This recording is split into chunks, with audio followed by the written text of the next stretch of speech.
So, para sa stirrups naman, ito yung sa schedule niya.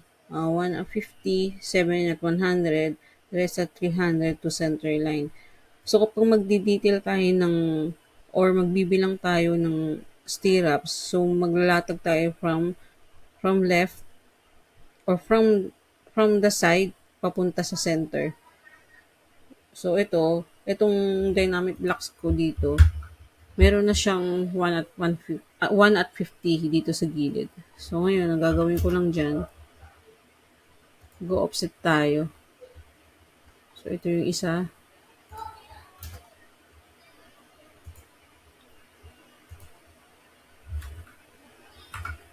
So, offset 100. Okay. So, ito yung 1 at 50, yung blue, tas ito at 100.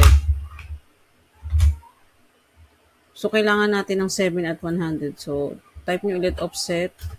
So, 100. Yung spacing, tas select object. Tapos, may makita ko yung options dito ng multiple, type M. Tapos, click lang kayo. Ayan. Check natin kung 7 na siya. So, nakalagay dito, 7 found. So, ito yung blue, ulitin ko is 1 at 50. Itong 7 na itong dilaw na to, yan yung 7 at 100. So, 7 yan.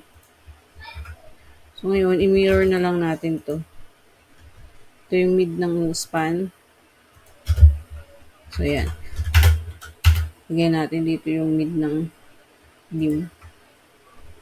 So, mirror ko lang. Tapos, next, rest at 300. So, offset ulit 300. Tapos, M for multiple. Just click nyo lang. So, yan. So, ngayon, pwede rin kayo gumamit ng ARI kung gusto nyo. So, ito, mirror natin. So, ito yung gitna ng beam. So, pag sinukat natin yan, itong dalawa, so, mayroon 615.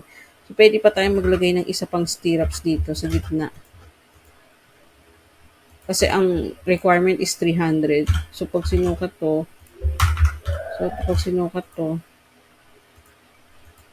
308, 308, hindi pwede. So, mag-offset na lang tayo ng 300 ulit. So, yan. Di kasi tayo pwedeng bumaba di kasi tayo pwedeng lumagpas ng 300, pero pwede tayong mas bumaba. So, tulad nito, so, ito 300, ito 300 din. Pero ito sa gitna, pag sinukat natin is 15 na lang. So, okay lang naman din yan. Basta hindi lalagpas ng 300 yung spacing. So, ito na yung nalatag natin na stirrups. So, ngayon, lalagyan natin ng call out din tong stirrups. Ito, kung mapansin nyo dito sa dynamic block ko, may nakalagay na stirrup. So, dyan natin lalagay. So, magda-dimension lang ako. Ay, before that pala, nakalimutan ko. Base kasi dito sa designer na to, na kinoconsider ko, pag yung stirrups is within the lap, so dapat ang spacing niya is 100. So ito, kailangan natin itong i-delete. Dapat ang spacing niyan sa lap kasi dito, bottom, is 100. So mag-offset na lang din tayo ito ng 100 hanggang dun sa dulo ng lap. So, same lang din dito. Offset 100 hanggang doon sa dulo ng lap. So, yan. Okay. Maglagay na tayo ng call out sa stirrups.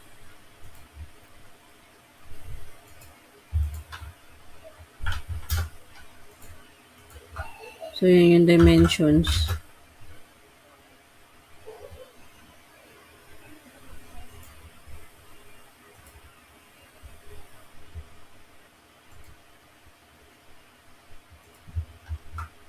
Okay.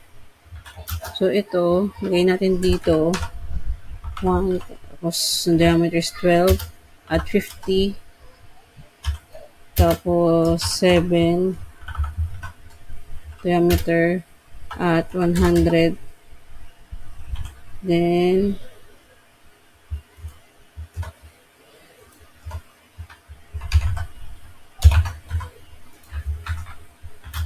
bilangin natin yung pumasok sa lap. So, nakalagay dito 10. So, lagay natin 10. 10, 12 at 100. Tapos lap. Okay, next. Ito naman, yung sa 300. So, okay dito, 13. Pag bibilang ko ng stirrups, nag-erase lang ako. So, type yung E, erase.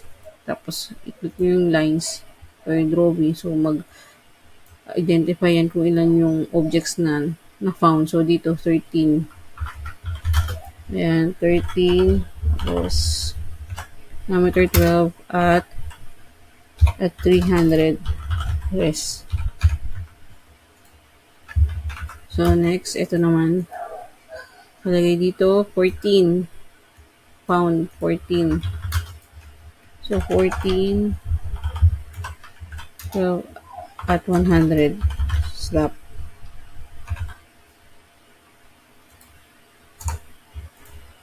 Next. So, 9.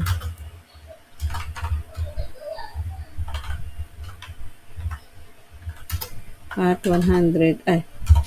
At 300 rest. So, ito, 1 at 50, tapos 7 at 100.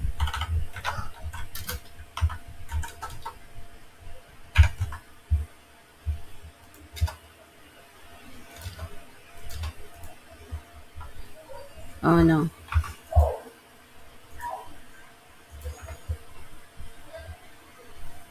So, yan. Kung mapapansin yung callout ko ng stirrups, lagi may nakalagay na diameter tsaka spacing. Importante yan kasi pag nag-check si designer, si consultant, lagi nahanap yung diameter tsaka yung spacing. Although na pare-parehas sila ng diameter, okay lang yan kasi may mga design sila or schedule na magkakaiba yung diameter para sa stirrups. So, kailangan indicate pa rin kayo para parehas sila. So, yun. Tapos na tayo. Tapos na yung top bars, tapos na yung bottom bars, tapos na yung stirrups. So, ang next na natin gagawin is yung section.